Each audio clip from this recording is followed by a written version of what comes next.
Власти Коми совместно с градообразующим предприятием готовят мастер-план развития Воркуты. Об этом глава республики Владимир Уйба рассказал президенту России Владимиру Путину во время совещания по развитию опорных населенных пунктов арктической зоны.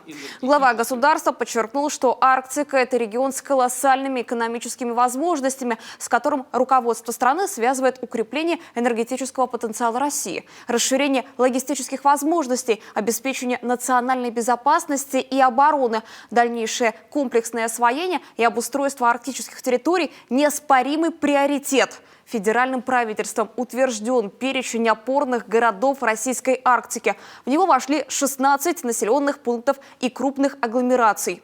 Для каждого из них должны быть подготовлены мастер-планы развития. Как вы знаете, в ходе Восточного экономического форума в сентябре мы завершили рассмотрение мастер-планов для городов и населенных пунктов Дальнего Востока России. В общей сложности проанализировали программы социально-экономического развития 22 городов. Наметили конкретные шаги, их реализация этих проектов уже идет.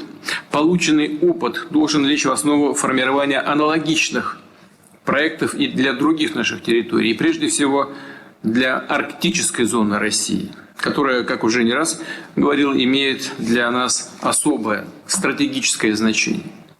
Важно, чтобы в основе мастер-плана лежала реалистичная экономическая модель развития города, отталкиваясь от которой следует принимать пространственные решения, планировать создание необходимой инфраструктуры и жилья. В перечень опорных населенных пунктов Арктики входит и Воркута. Правительством Коми совместно с градообразующим предприятием разрабатывает мастер-план. Уже готова концепция развития территорий, известна проблематика и сформировано принципиальное видение развития города.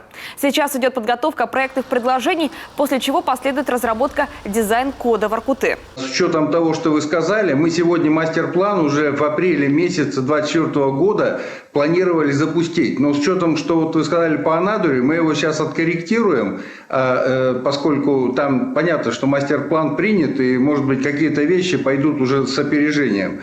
Но, тем не менее, по Воркуте у нас вот со сменой градообразующего предприятия, сейчас это компания Троценко АИОН, конечно, мы просто колоссально сдвинулись именно по принятию мастер-плана. Глава Коми поблагодарил президента за внимание, которое сегодня уделяется развитию арктических территорий. Владимир Уйба отдельно отметил введение в прошлом году единой арктической субсидии.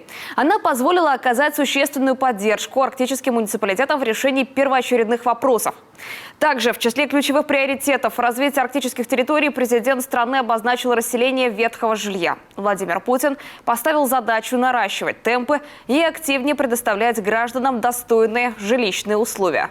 По домам, которые, как вы сказали, завалились на бок, мы идем здесь таким образом. Действительно, дома стареют быстрее, чем программа переселения. И мы только вот за 2 года миллиард взяли из собственных доходов и переселяем людей вперед, потому что действительно для того, чтобы, не дай бог, не случилась беда и дом не завалился. То есть мы форсируем эту программу за счет собственных средств, но здесь, конечно, безусловно, без помощи федерального центра не обойтись. Хотя, вот я повторяю, за 2 года мы миллиард дополнительно вложили с тем, что просто людей переселить из вот таких домов, которые валятся на бок.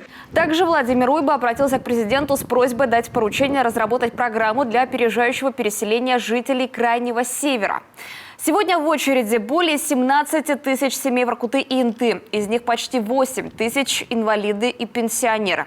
При сохранении нынешнего уровня финансирования на ликвидацию очереди только по Коми потребуется более 100 лет. В этой связи, по мнению Владимира Уйба, необходимо кардинально пересмотреть вопрос переселения населения из районов Крайнего Севера и приравненных к ним местностей.